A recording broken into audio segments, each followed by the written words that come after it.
Alors, dans cette troisième partie, nous allons voir la disposition finale du péritoine. Nous avons suivi au cours des deux parties précédentes l'évolution des deux feuillets péritonéaux, comment ils se sont comportés l'un par rapport à l'autre, et en organisant la cavité péritonéale en formant bien sûr des épiplans, des mésos et des ligaments. Donc le péritoine pariétal et le péritoine viscéral vont avoir plusieurs replis que nous allons voir ici dans cette troisième partie. Alors pour rappel, le péritoine pariétal va tapisser la paroi abdominale antérieure et postérieure, même en haut et en bas, et se réfléchit pour envelopper les viscères, formant le péritoine viscéral. La continuité entre ces deux feuillets forme des replis qui portent le nom de mésoépiplan ou ligaments. Ces deux feuillets péritonéaux vont délimiter la grande cavité péritonéale qui contiendra les organes du tube digestif principalement, l'estomac, le duodénum, l'intestin grêle, le côlon, le rectum et le foie et la rate. Celle-ci est subdivisée en deux compartiments, la cavité péritonéale proprement dite et l'arrière-cavité des épiplans ou la bourse omontale. Cette cavité péritonéale est formée de deux étages séparés par le mésocôlon transverse et contient des organes mobiles et des organes fixés à la paroi par des fascias d'accolement. Derrière la cavité péritonéale se trouve la région rétropéritonéale qui contient le bloc duodéno-pancréatique, les gros vaisseaux, les reins et les uretères. Sous la cavité péritonéale se trouve la région sous-péritonéale qui contient la vessie, le rectum sous-péritonéal et les organes génitaux internes.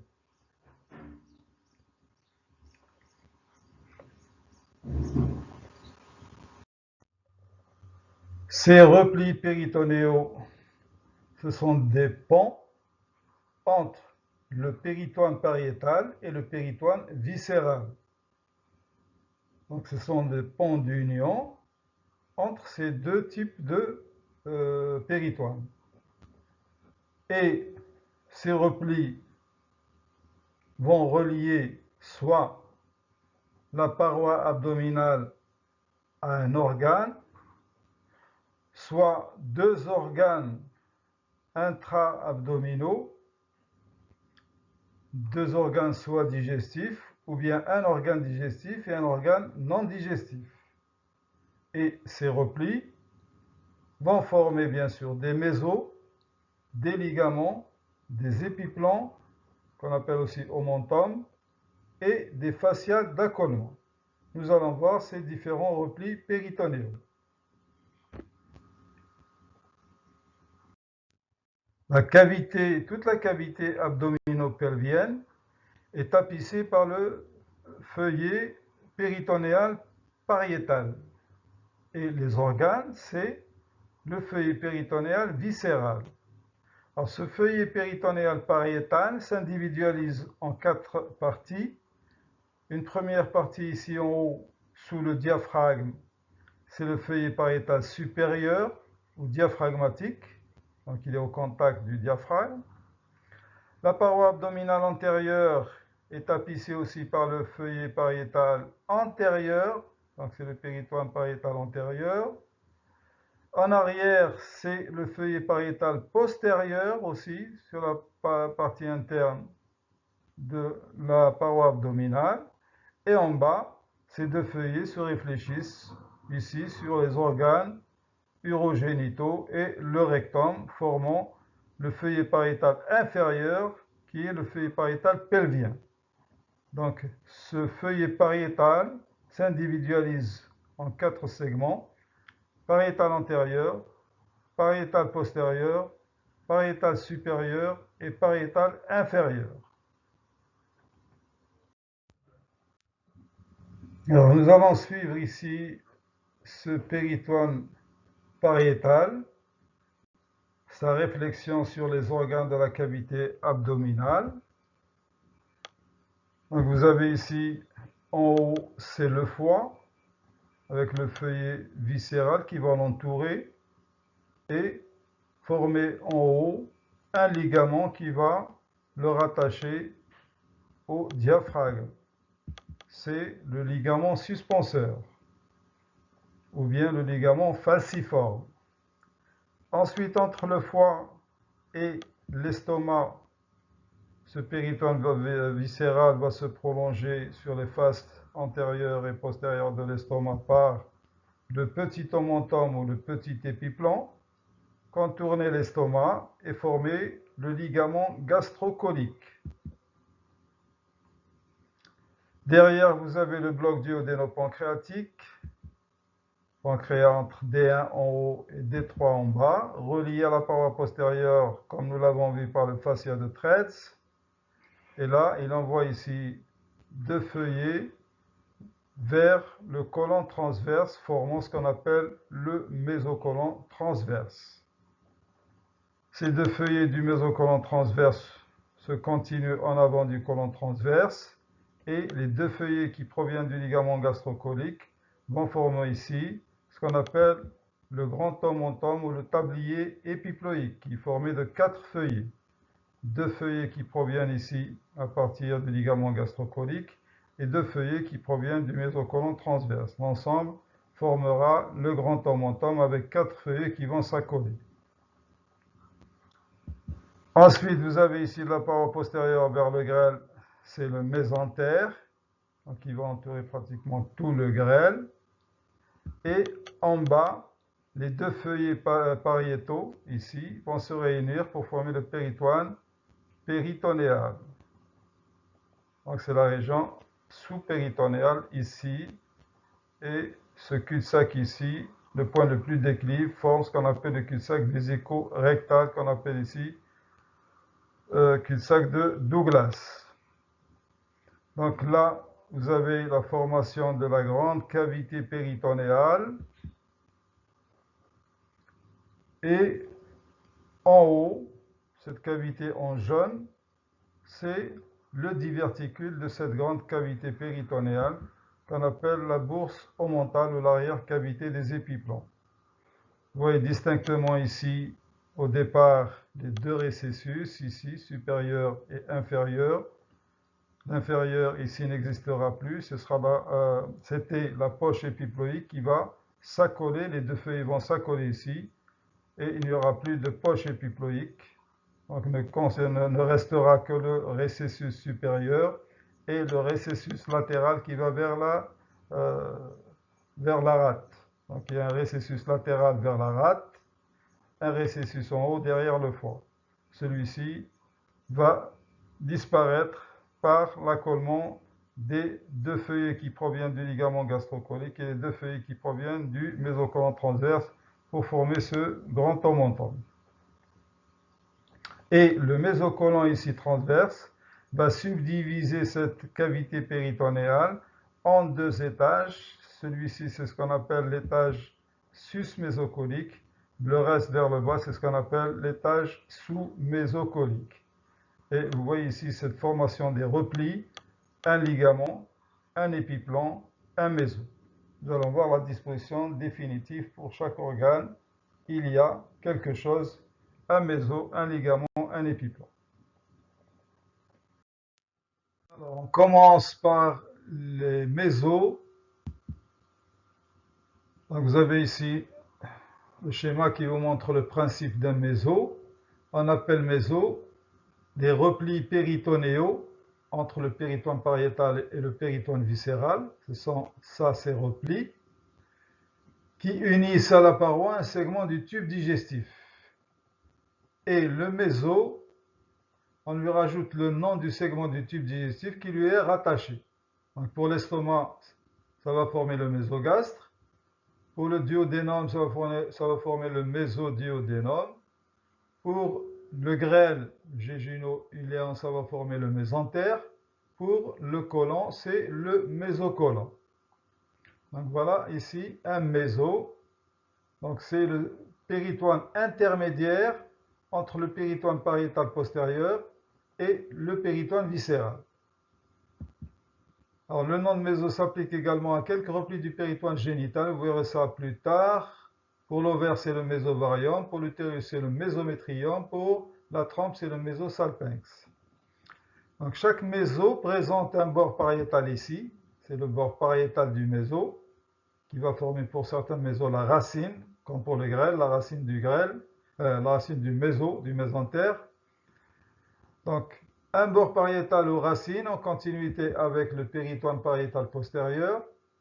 Donc là c'est la racine ou le bord pariétal.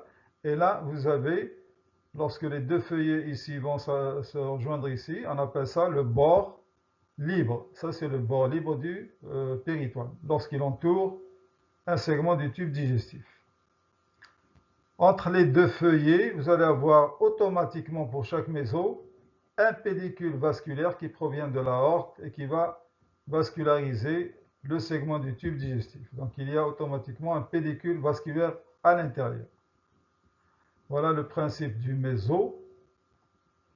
Alors il ne faut pas croire que lorsqu'on vous schématise ce péritoine comme ça en vert, c'est un feuillet individualisé vert, etc. Vous voyez ici le péritoine. Il est de couleur blanchâtre et translucide. Vous voyez ici, nous sommes ici sur la région hépatique. Donc là, vous avez le foie. Là, vous avez la vésicule sous le foie. Et la région ici, c'est l'estomac. Vous avez l'estomac. Avec ici le grand tomenton. Vous voyez ce péritoine, il est translucide. On voit même les vaisseaux et la paroi de la vésicule. Et là, on peut voir aussi les voies biliaires. Donc ce péritoine, il est très fin. Vous voyez ici, lorsqu'on soulève, là on est en train d'ouvrir ce méso de la vésicule biliaire qu'on appelle le mésocyste. Donc il faut aller ouvrir ici pour ligaturer, bien sûr, l'artère et le conduit cystique pour enlever cette vésicule.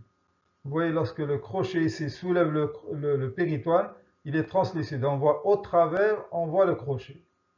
Donc voilà ce péritoine. Il ne faut pas croire que c'est quelque chose d'épais. C'est très fin et translucide de couleur blanchâtre.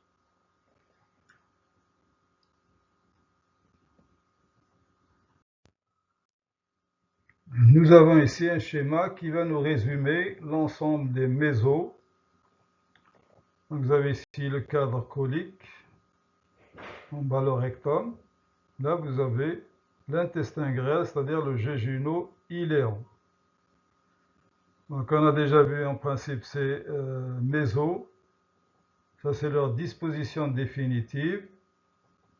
Nous avons d'abord le mésentère qui va envelopper l'intestin grêle, le jéjunum et l'iléon, et il va le fixer au péritone pariétal postérieur par une racine, c'est la racine du mésentère. Donc le pédicule principal, c'est l'artère mésentérique supérieure, donc qui va donner des artères gréliques. Donc voilà le premier méso, c'est le mésentère et il est libre. Donc il laisse dans la cavité le grêle flottant. Deuxième méso, c'est le mésocolon droit qui va avoir comme pédicule les artères coliques. Vous aurez trois artères coliques, la supérieure, la moyenne et l'inférieure. On va donner encore des artères pour l'appendice et le sécum. Donc le mésocolon droit va relier le côlon ascendant et le tiers droit du côlon transverse à la paroi postérieure. Donc il est accolé, c'est le fascia de Toll droit. Ensuite nous avons le mésocolon transverse ici qui va envelopper le côlon transverse et les deux tiers gauche du côlon transverse sont libres. Donc le méso est flottant lui aussi. il va recevoir comme pédicule des artères qui vont provenir des artères coliques supérieures gauche et artères coliques supérieures droite. Et des fois, il y a une artère ici, la colica media, qui va former le pédicule ici du mésocolon transverse. Quatrième méso, c'est celui qui enveloppe le côlon descendant. Il va être relié à la paroi postérieure par le fascia de Told gauche. Donc il accole ce côlon descendant à la paroi postérieure par le fascia de Told. Et son pédicule vasculaire, c'est l'artère mésentérique inférieure, ici, avec ses artères coliques. Vous avez la colique supérieure, la colique moyenne, et ça c'est le tronc des sigmoïdes. Et le tronc des sigmoïdes va donner des artères sigmoïdes pour le côlon sigmoïde et une des artères ici, frontière entre le mésocolon gauche et le mésosigmoïde. En cinquième segment, c'est le mésosigmoïde qui va envelopper le côlon pelvien et il est libre. Il est retenu au péritone pariétal postérieur par les deux racines, primaire, secondaire. Dans la racine primaire, vous aurez l'artère rectale, c'est la terminaison de l'artère mésentérique inférieure. Et ici, vous allez avoir l'artère du tronc des sigmoïdes, la première artère du tronc des sigmoïdes. Donc là, il est libre, flottant. Et vous avez le dernier segment, c'est le rectum, qui est accolé à la paroi postérieure par le mésorectum. Le rectum, il a une particularité, il a une partie qui est péritonisée et qui est retenue à la paroi postérieure par le péritoine lui-même, et il y a un mésorectum pour le moyen rectum et le bas rectum, qui forment le mésorectum proprement dit et qui appartient au fascia transversalis. Donc ce n'est pas du péritoine, c'est du fascia transversalis avec des tissus cellulaires qui va former ce mésorectum sous la partie ici péritonéale. Parce que le deuxième segment, c'est la partie sous-péritonéale. Voilà ici les différents mésos de ce tube digestif ici, c'est-à-dire du côlon et du rectum. Alors ces deux schémas représentent les racines. Vous avez ici la racine du mésentère et là la racine du mésocolon transverse. Donc ici vous voyez ce mésentère qui a la forme d'une cloison festonnée en forme d'éventail. Il a un bord libre qui va entourer le jéjuno-iléon. Et ce bord libre doit avoir la même longueur que la longueur de l'intestin grêle, c'est-à-dire aux environs de 5 mètres à peu près. Donc, ce mésentère forme des replis, plusieurs replis sur lui-même. Et il est relié à la paroi postérieure par ce qu'on appelle la racine. C'est le bord adhérent du mésentère à la paroi postérieure, qui est formé par ici un segment vertical et deux segments ici obliques. Et au niveau du segment vertical, il va recevoir ici le pédicule de l'intestin grêle, c'est-à-dire l'artère mésentérique supérieure et la veine mésentérique supérieure qui vont vasculariser le jéjuno-iléon. Et ce bord adhérent aux racines du mésentère va être tendu de l'angle duodéno-jéjunal en haut jusqu'à l'angle iléocécal en bas. Donc vous allez revoir ça en détail lorsque vous allez faire le cours sur l'intestin grêle. Et là, vous avez la racine du mésocolon transverse. Racine du mésocolon transverse, elle démarre au niveau de l'angle colique droit. Elle va croiser le duodénum des deux, deuxième duodénum, ça c'est le premier duodénum, deuxième duodénum, ça c'est le troisième duodénum, et là vous avez le quatrième duodénum avec ici l'angle duodéno-jéjunal. Donc elle coupe à sa moitié le D2, ensuite la tête du pancréas, ensuite elle va longer le bord inférieur du corps et de la queue du pancréas et elle rejoint l'angle colique gauche. Voici ici tendue cette racine du mésocolon. Donc ça c'est le bord adhérent au péritoine pariétal postérieur qui va envelopper le duodéno-pancréas. Voici les deux racines, mésentère et mésocolon transverse. Là, vous voyez ici la racine du mésentère, avec son segment oblique, son segment vertical et ensuite le segment oblique. Ce schéma nous résume les trois racines du mésocolon, du mésentère et du mésosigmoïde. En rouge, c'est la racine du mésocolon transverse qui relie le mésocolon transverse à la paroi postérieure. Et cette racine relie ici l'angle du côlon droit à l'angle du côlon gauche. Donc là, c'est le bord adhérent et le reste, il est flottant.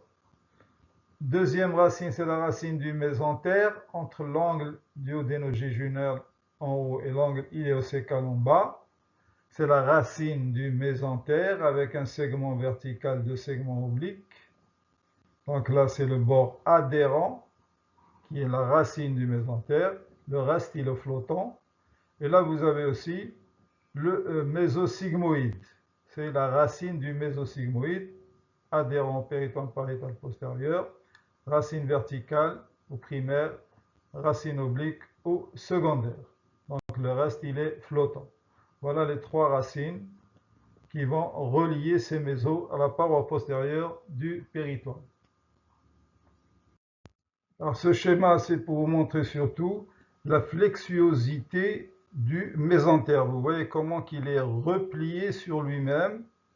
Et si vous allez l'étendre, il va avoir la même longueur que le jéjuno-uléan, comme nous avons dit tout à l'heure.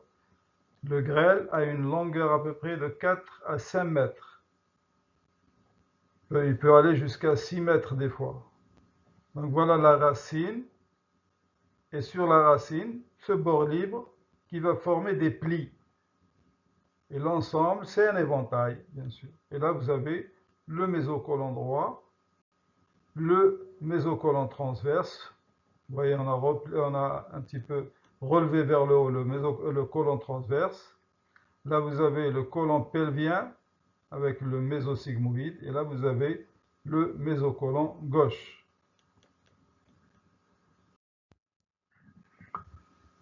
Alors, on a vu le méso. Maintenant, on va voir le ligament. Alors, le ligament, on appelle ligament les replis du péritoine qui relient à la paroi des organes intra-abdominaux ou pelviens ne faisant pas partie du tube digestif, c'est-à-dire le foie, l'utérus, l'ovaire, etc. Donc là, le ligament, ce n'est pas des organes du tube digestif. Comme pour le méso, c'est des organes du tube digestif. Et là, ça ne contient pas de pédicule vasculaire. Donc le ligament, il n'y a pas de tube digestif et il n'y a pas de pédicule vasculaire. Donc le ligament, ce sont des organes extradigestifs et ils ne contiennent pas de pédicule vasculaire. Donc les exemples, vous les avez ici. Le ligament suspenseur ou le ligament falciforme du foie, le ligament rond du foie, les ligaments coronaires et les ligaments triangulaires. Donc on va voir ces différents ligaments. Le reste, ligament large, ligament rond pour l'utérus, ligament propre de l'ovaire et le ligament suspenseur de l'ovaire. Là, vous allez les voir lorsque vous allez faire les cours sur ces organes. Alors ce schéma est très intéressant puisqu'il va nous montrer ici la formation du ligament suspenseur du foie. Parce que la notion fondamentale du péritoine, c'est une seule membrane continue. Donc, quand on se met à schématiser le péritoine, on ne lève pas la main. Donc, c'est une ligne continue. Donc, il ne faut pas s'arrêter. Et lorsqu'on a l'habitude de représenter des coupes horizontales ici, on interrompt le schéma ici. Ce péritoine est interrompu à droite et à gauche par un ligament suspenseur. Et on nous dit pourquoi il y a une discontinuité à ce niveau.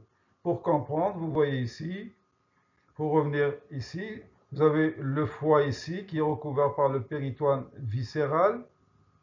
Et ça, c'est du péritoine pariétal. Donc, lorsque le péritoine viscéral arrive à un certain niveau ici, entre les deux lobes du foie, il sépare le foie en deux lobes, le lobe droit et le lobe gauche, il va se réfléchir ici, en avant.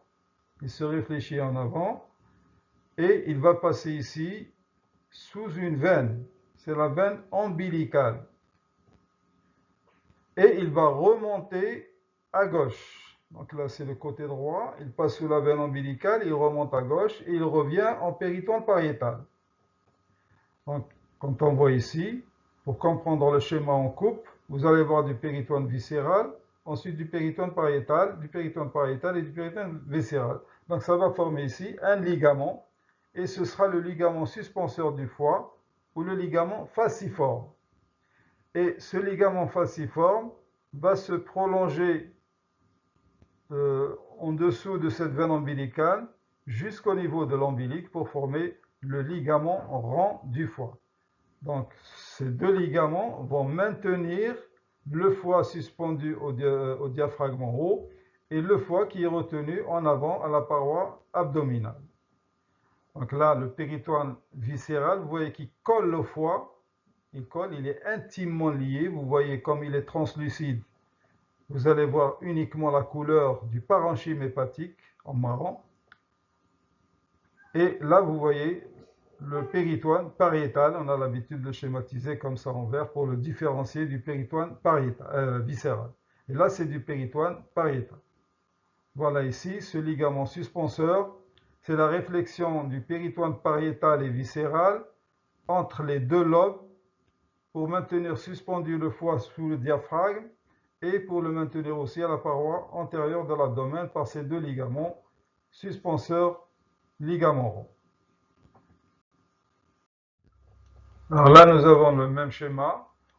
On voit ici le ligament falciforme se prolongeant par le ligament rond du foie jusqu'à atteindre l'ombilic. Bien sûr, c'est la paroi abdominale ici en avant. Donc sur une coupe sagittale, voilà ce que vous voyez. Vous voyez le foie avec ce ligament falciforme qui retient le foie au diaphragme ici.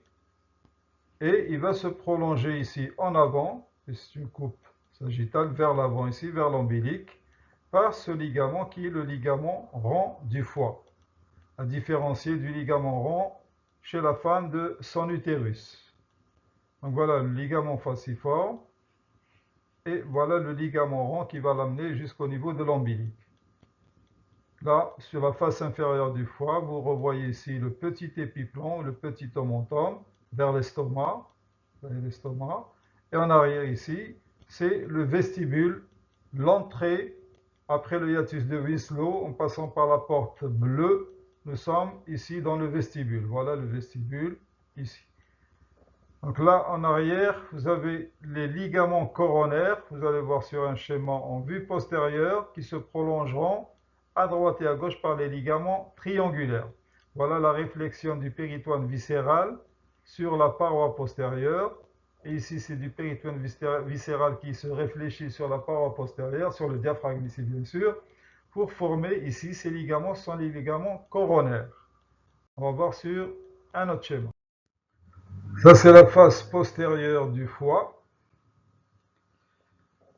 Et vous avez la section du péritoine pariétal ici, qui va se réfléchir en péritoine viscéral sur la face postérieure du foie ici. qui va former des ligaments. Alors nous allons suivre cette ligne de réflexion pour comprendre les ligaments. D'abord, vous avez ici le lobe droit, le plus gros. Ici, c'est le lobe droit du foie. De l'autre côté, c'est le lobe gauche, de part et d'autre du ligament falciforme. Donc là, c'est le lobe droit, là, c'est le lobe gauche. Et là, vous avez deux petits lobes. LC en haut, c'est le lobe caudé.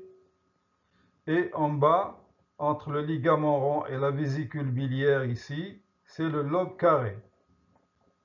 Donc nous allons suivre ce péritoine pariétal postérieur ici. En haut, feuillet droit, on est sur le ligament suspenseur, ça se réfléchit par une ligne supérieure jusqu'au bord droit du foie. Ensuite, ça revient par une ligne inférieure ici jusqu'au point de départ, juste un petit peu en dessous. Ça, c'est la ligne inférieure et ça, c'est la ligne supérieure. Entre les deux, il y a cette partie du parenchyme hépatique qui n'est pas recouverte de péritoine. On va lui donner un nom, c'est ce qu'on appelle l'area nuda.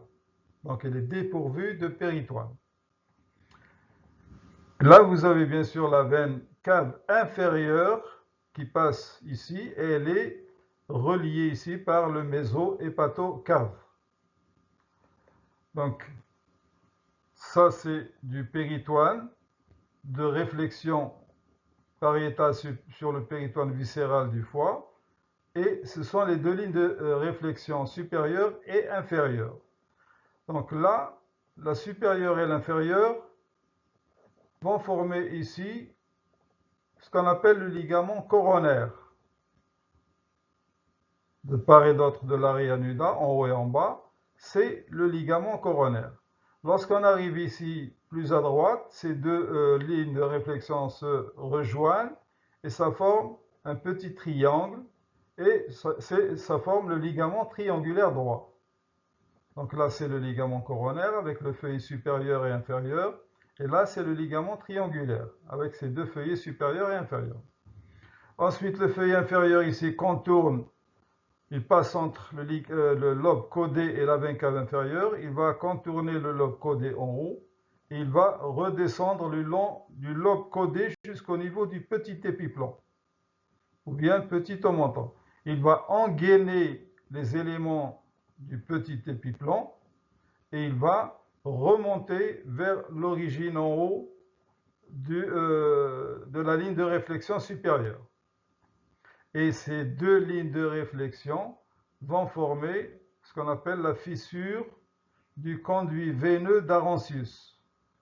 Donc c'est la fissure ou la scissure du conduit veineux d'Arancius. Et là, vous aurez le péritoine pariétal postérieur gauche qui va arriver sur le ligament suspenseur et il va aussi lui aussi se réfléchir selon une ligne supérieure jusqu'au bord gauche, ensuite revenir par une ligne inférieure jusqu'ici pour rejoindre ici cette fissure du conduit d'Arancius. Et ça va former là aussi deux ligaments, le ligament coronaire gauche avec ses deux feuillets supérieurs et inférieurs et le ligament triangulaire gauche avec ses deux feuillets supérieurs et inférieurs. Donc voilà au total le ligament coronaire droit, c'est celui-là et c'est celui-là. Et là, vous avez la jonction entre les deux feuillets supérieurs et inférieurs, ça forme le ligament triangulaire. Là aussi, c'est les deux feuillets du ligament coronaire gauche. La jonction des deux feuillets, c'est le ligament triangulaire. Entre ces ligaments coronaires et le petit épiplan, c'est la fissure du conduit veineux d'Arancius. Et là, vous avez le ligament rond. Voilà les ligaments qui vont maintenir le foie rattaché ici à la paroi postérieure, ici en haut au diaphragme en haut et en bas, en avant et en bas à la paroi antérieure par le ligament rond. Donc vous voyez que le foie, c'est un organe qui est maintenu par des ligaments à l'ensemble de la cavité abdominale.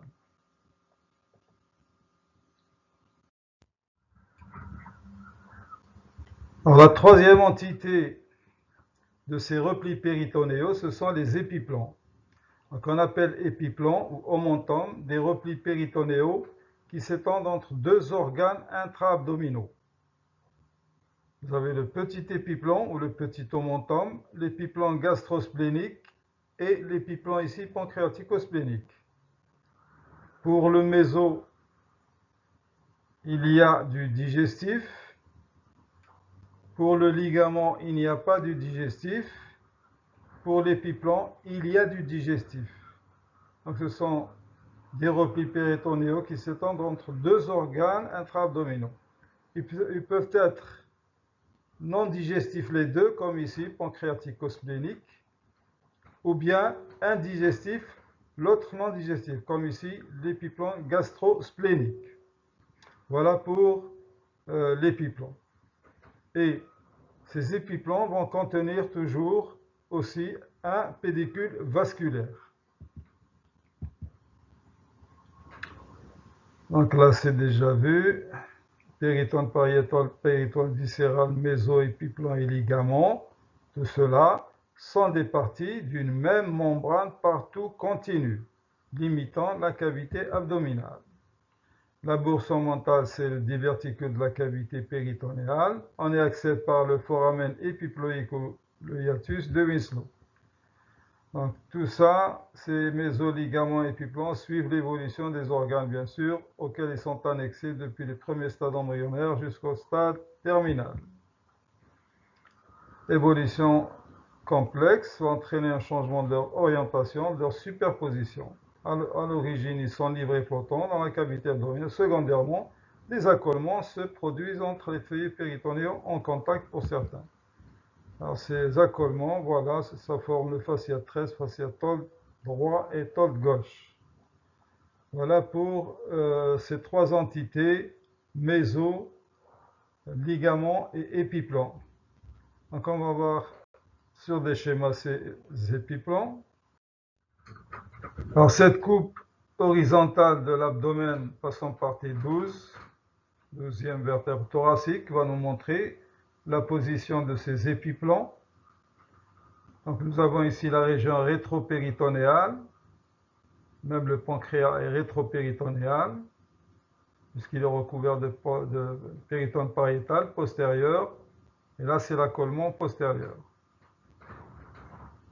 Donc nous avons entre le bord droit et le hile du foie, il y a un épiplan, c'est le petit omontum, le petit épiplan avec son pédicule vasculaire ici, l'artère hépatique, la veine porte et le conduit cholédoque.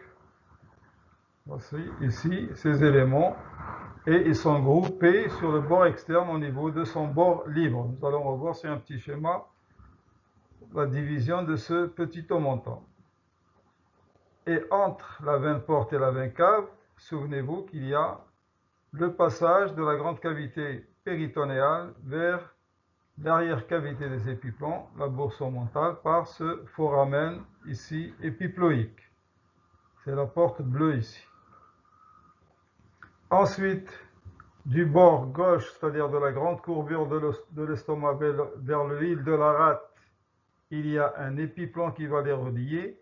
C'est l'épiplan gastrosplénique, à l'intérieur duquel on va retrouver l'artère gastro-épiploïque gauche. Donc voici ici, deuxième épiplan gastrosplénique. Troisième épiplan, il est postérieur par rapport à celui-ci, c'est l'épiplan pancréatico-splénique, de la queue du pancréas vers le hile de la rate. Et il va contenir ici, bien sûr, l'artère et la veine splénique. Voici ces différents épiplans. Épiplan gastro-hépatique ou petit épiplan ou petit omontum, épiplan gastrosplénique et épiplan pancréatico-splénique. Là, vous avez un organe digestif et un organe non digestif. Là, vous avez digestif, non digestif. Et là, vous avez ici deux organes non digestifs.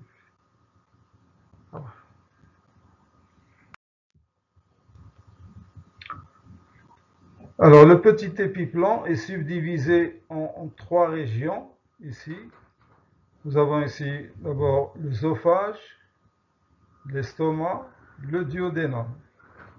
Là, vous avez ici en principe le bord inférieur du foie, le bord inférieur du foie. Là, c'est le bord libre du petit épiplan. Et là, c'est le bord gastro-duodénal. Donc, ce petit épiplan va avoir comme insertion la face inférieure du foie jusqu'à l'œsophage pour représenter le bord hépatique. Donc, il vient comme ça. Ensuite, il va entourer les éléments ici du pédicule hépatique et il va revenir sur l'estomac, sur l'œsophage. Donc ça, c'est le bord hépatique. Ensuite, il va descendre le long de la petite courbure de l'estomac, ensuite sur le bord supérieur du duodénum, pour former ici le bord gastro-duodénal du petit épiplan. Donc un bord gastro-duodénal, un bord hépatique. Et entre la face inférieure du foie et le bord supérieur du duodénum, ici les deux feuillets vont contourner les éléments ici du pédicule hépatique et former le bord libre. Voilà le bord libre. Donc il est subdivisé en trois parties. Une partie externe qui contient les éléments du pédicule hépatique, c'est-à-dire l'artère hépatique, le conduit cholédoque et la veine porte en arrière. C'est ce qu'on appelle la pars vasculosa. Donc celle-ci, pars vasculosa. Ensuite, au niveau de la région cardiale ici, il y a un petit triangle de ce petit omentum, à base bien sûr ici vers l'œsophage et l'estomac. C'est ce qu'on appelle la pars condensa. Donc elle est plus épaisse à ce niveau. Entre les deux, vers le bord ici gastro-hépatique, il y a la troisième partie de ce petit épiplan qui est très fine, translucide, très fine, donc ne contient pratiquement pas d'éléments. C'est ce qu'on appelle la pars flaccida. Donc voilà le petit épiplan avec ces trois parties. Pars vasculosa, il y a les éléments vasculaires. Pars flaccida, très fine, il n'y a rien du tout. Et pars condensa, généralement des fois on trouve ici le nerf gastro-hépatique qui passe à ce niveau. Il peut y avoir aussi des anomalies vasculaires, ça peut venir par ce segment de petit épiplan pars condensa. Donc voilà ici, petit épiplan, c'est ce que vous voyez ici en jaune, entre la face inférieure du foie et le bord gastro-duodénal, et voilà son bord libre. Ensuite, il y a un épiplan qu'on appelle le grand omentum, qui est issu du péritoine qui va recouvrir l'estomac, en formant sur la grande courbure ici vers le côlon transverse le ligament gastrocolique. Donc le ligament gastrocolique étendu entre la grande courbure et le côlon transverse. Il est superposé au mésocôlon transverse, derrière et en bas. Et ce ligament gastrocolique, ce péritoine, pardon, lorsqu'il a donné ce ligament gastrocolique, va se prolonger au-delà du côlon transverse. Il va tomber sur le côlon transverse ici et former le grand omentum ou bien le tablier épiploïque. Voilà cette particularité ici.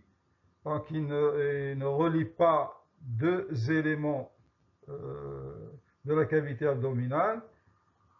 Il ne relie qu'un seul élément qui est l'estomac et il passe en pont au-dessus du côlon transverse. Donc il tombe en pont au-dessus du côlon transverse pour aller recouvrir les anses intestinales. Voilà notre schéma. Alors, cette vue antérieure, la cavité abdominale avec sa paroi antérieure sectionnée. Nous voyons le foie avec ses deux lobes, lobe droit, lobe gauche, le ligament suspenseur du foie, le ligament ici rend vers l'ombilique. Sous le foie, c'est la vésicule biliaire ici. En bas, vous avez le cécum et les anses intestinales. Et à partir de la grande courbure, vous avez ce tablier épiploïque qui recouvre pratiquement toute la cavité abdominale. Dans sa partie sous-mésocolique, et un segment sus-mésocolique représenté par le ligament ici gastrocolique. Donc le premier segment, c'est le ligament gastrocolique. De la grande courbure, il va vers le côlon transverse et ensuite il va descendre au-dessus du côlon transverse pour aller recouvrir toutes les anses intestinales. Son pédicule vasculaire est issu à partir des deux artères gastro-épiploïques. La gastro-épiploïque gauche provient de l'artère splénique au niveau du hile, et là, ça provient de la gastro-épiploïque droite provient de la gastro-duodénale, qui elle-même provient de l'artère hépatique. Ces deux artères vont s'anastomoser le long de la grande courbure de l'estomac et donner des artères descendantes ici pour vasculariser l'ensemble du tablier épiploïque. Voilà ce tablier épiploïque, il a un rôle de protection ici des anses intestinales. Là, nous avons le contenu des épiplans. D'abord, l'épiplan gastro-hépatique ou petit épiplan ou petit omentum. Donc le contenu de ce petit épiplan, ce sont les deux artères qui vont provenir du tronc cœliaque, qui lui-même provient de l'aorte abdominale, l'artère gastrique gauche en haut, et à gauche bien sûr, et l'artère hépatique, d'abord segment commun, c'est l'artère hépatique commune, ensuite elle va se subdiviser ici en artère gastro-duodénale, et elle va se prolonger ici vers le hile du foie par l'artère hépatique propre. Donc là, le contenu, c'est l'artère hépatique en bas et à droite, et en haut et à gauche, c'est l'artère gastrique gauche. Entre les deux ici, c'est la porte rouge qui est le foramen omental. Donc voilà le contenu du petit épiplan. Ensuite, contenu de l'épiplan gastrosplénique, c'est l'artère gastro-épiploïque gauche qui va provenir de l'artère splénique lorsqu'elle va pénétrer le hile de la rate. Donc artère gastro-épiploïque gauche qui provient de l'artère splénique pour l'épiplan gastrosplénique. Troisième épiplan ici, c'est l'épiplan pancréatico-splénique. C'est l'artère ici splénique qui provient du tronc cœliaque et qui va cheminer en arrière et au-dessus du pancréas, ensuite cheminer dans l'épiplan pancréatico-splénique et arriver au niveau du hile de la rate. Troisième pédicule, c'est celui-là, donc c'est l'artère splénique. Voilà le contenu de ces omentums. Là, on revient au petit épiplan pour vous montrer le pédicule vasculaire du petit épiplan qui est situé au niveau de la pars vasculosa ici. Vous voyez ici la face inférieure du foie. Il y a le sillon qui représente le hile du foie ici, par lequel vont sortir les voies biliaires. C'est-à-dire ici, vous avez la vésicule biliaire, ensuite le canal cystique, et là vous avez les conduits hépatiques droit et gauche qui vont former le conduit hépatique commun. Ensuite, c'est le canal cholédoque. Donc ces voies biliaires vont sortir et d'autres vont pénétrer. Ce sont les branches artérielles de l'artère hépatique ici propre, qui va donner l'artère hépatique droite et l'artère hépatique gauche, qui va pénétrer au niveau du sillon transverse du foie, et derrière vous avez la veine porte qui va se diviser en ces deux branches, branche droite et branche gauche. L'ensemble de ces éléments est groupé au bord externe du petit épiplan ici. Vous voyez le petit épiplan, ça c'est la face inférieure qui va rejoindre ici l'œsophage. Donc ça c'est le bord hépatique, l'insertion sur la face inférieure du foie. Et là, vous avez bien sûr le ligament falciforme qui se prolonge par le ligament rond vers la paroi antérieure de l'abdomen. Et ce petit épiplan peut être palpé, on peut le palper ici, en introduisant l'index dans le hiatus de Winslow. On passe derrière dans le vestibule, on peut arriver même au niveau du foramen, et on va essayer de palper des fois lorsqu'on fait la chirurgie des calculs biliaires. Donc il se peut qu'il y ait des calculs qui sont sortis de la vésicule biliaire et qui ont migré vers le cholédoque. On peut palper ici le canal hépatique et le cholédoque pour voir s'il n'y a pas de calcul à l'intérieur. Ou bien à la recherche aussi de ganglions lorsqu'on fait la chirurgie cancérologique. Ou bien lorsqu'on fait de la chirurgie hépatique, on peut clamper ce pédicule pour arrêter temporairement la vascularisation du foie. On fait un clampage ici, artério-veineux, par des clampes. On interrompt la vascularisation du foie de manière intermittente. Voilà l'intérêt pratique de ce petit épiplan. Alors ce schéma, c'est pour vous montrer un petit peu le passage de la grande cavité abdominale vers la bourse omontale en arrière.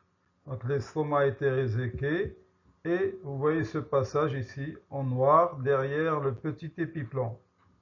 Donc on passe dans la bourse omontale derrière le petit omental. Vous voyez ici le pancréas et sur le bord supérieur du pancréas ici va courir l'artère splénique. Là vous avez l'artère hépatique qui va vers le foie. Et en haut, vous avez l'artère gastrique gauche qui va vers la partie, la région cardiale en haut. Donc ça, c'est le transcédiaque qui va naître de l'aorte à ce niveau. On va ajouter à ces replis péritonéaux qui se sont formés entre le feuillet pariétal et le feuillet viscéral, ce qu'on appelle les plis péritonéaux antérieurs. Donc c'est un soulèvement du péritoine pariétal antérieur par des éléments comme ici le reliquat de l'allantoïde qui est l'ouraque et les artères ombilicales ou bien les artères épigastriques, les vaisseaux épigastriques. Donc vous avez ici la paroi abdominale antérieure chez une femme.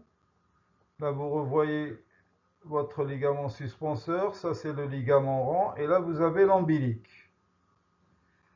Au niveau de l'ombilique, le fœtus est relié au placenta de sa mère par le cordon ombilical qui contient à l'intérieur les deux artères ombilicales, l'allantoïde, la veine ombilicale ici dans le ligament rond et le canal vitellin.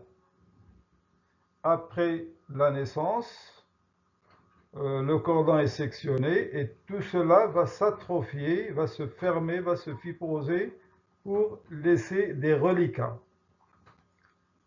Et ces reliquats vont former des soulèvements péritonéaux au niveau de la paroi ici antérieure. Donc là, vous voyez ici, c'est le pli en principe du ligament rond. Le canal vitellin ne laisse pas de pli puisque c'est de l'intestin. Donc il va disparaître. S'il va persister, il va laisser ce qu'on appelle le diverticule de Meckel qui est retrouvé au niveau de l'anse ombilicale, l'anse intestinale, pardon. À peu près à 80 cm de la région iléocécale, vous retrouvez un diverticule, c'est le diverticule de Meckel, lorsque celui-ci ne disparaît pas complètement. Au milieu ici de l'ombilique vers la vessie, vous retrouvez le pli ombilical médian qui forme l'ouraque, qui est le reliquat fibreux de l'allantoïde, ici. De part et d'autre, vous avez les reliquats fibreux des artères ombilicales. Les artères ombilicales vont être perméables jusqu'à cette région ici, en paravésicale. À partir de là, elles sont fibrosées, donc elles ne sont plus perméables, et va persister un cordon vasculaire qu'on appelle le pli de l'artère ombilicale. Donc pli ombilical médial. Ça c'est médian, ça c'est médial. Ensuite, en latéral, vous avez ici le pli ombilical latéral, c'est celui-ci. Il est soulevé par les vaisseaux épigastriques inférieurs qui, eux, sont perméables et ils vont vasculariser la paroi abdominale. Donc voilà ces plis qu'on appelle plis péritonéaux antérieurs ici. Et là, vous ajoutez des ligaments. Pour l'utérus ici, vous avez à partir de la corne latérale là, vous avez un ligament, c'est le ligament rond de l'utérus qui va fixer l'utérus à la paroi ici antérieure. Donc il passe ici dans le pelvis, il sort par le canal ici, canal inguinal, et il va jusqu'au niveau de la grande lèvre du vagin. En arrière, vous avez ici le ligament propre de l'ovaire qui relie l'utérus à l'ovaire. Ligament propre, ligament rond de l'utérus. Voilà ces plis péritonéaux antérieurs. On termine le cours sur le péritoine par ces deux coupes sagittales chez l'homme et chez la femme pour montrer la formation des cul-de-sac. Nous avons le péritoine pariétal pelvien qui recouvre les organes sous-péritonéaux. Chez l'homme, vous avez ici la vessie et le rectum. Chez la femme, vous avez la vessie, l'utérus et le rectum. Donc le péritoine pariétal va recouvrir la face supérieure de la vessie, ensuite se réfléchir sur la face antérieure du rectum, ensuite c'est le péritoine pariétal postérieur. Et là, il va laisser un espace d'éclive de cette cavité pelvienne. C'est ce qu'on appelle le cul-de-sac vésico-rectal, ou bien le cul-de-sac de Douglas chez l'homme. Chez la femme, vous aurez ici deux cul-de-sac, un qui est plus profond ici par rapport au premier. Donc le cul-de-sac qui se forme ici entre la vessie et l'utérus, c'est ce qu'on appelle le cul-de-sac vésico-utérin. Donc après avoir recouvert la face supérieure de la vessie, se réfléchit sur la face antérieure de l'utérus en formant le cul-de-sac vésico-utérin. Ensuite, lorsqu'il se réfléchit sur la face postérieure de l'utérus, il descend jusqu'au niveau de la paroi postérieure du vagin. Et il se réfléchit ensuite sur la face antérieure du rectum pour former le deuxième cul-de-sac qui est plus déclive que le précédent ici. C'est le cul-de-sac utéro-rectal. Donc, ces cul-de-sac, ce sont des points déclive de la cavité pelvienne. Tous les épanchements vont se collecter à ce niveau. En cas de péritonite, lorsqu'il y a une inflammation du péritoine, on peut faire ce qu'on appelle le toucher rectal. On introduit un doigt dans le canal anal puis dans le bas rectum et on peut toucher ce point le plus déclive. On peut toucher ici cette partie et ça réveille une douleur chez le patient. C'est ce qu'on appelle le cri du Douglas qui va témoigner de l'inflammation du péritoine à ce niveau. Voilà terminé le cours sur le péritoine depuis son embryologie jusqu'à sa terminaison.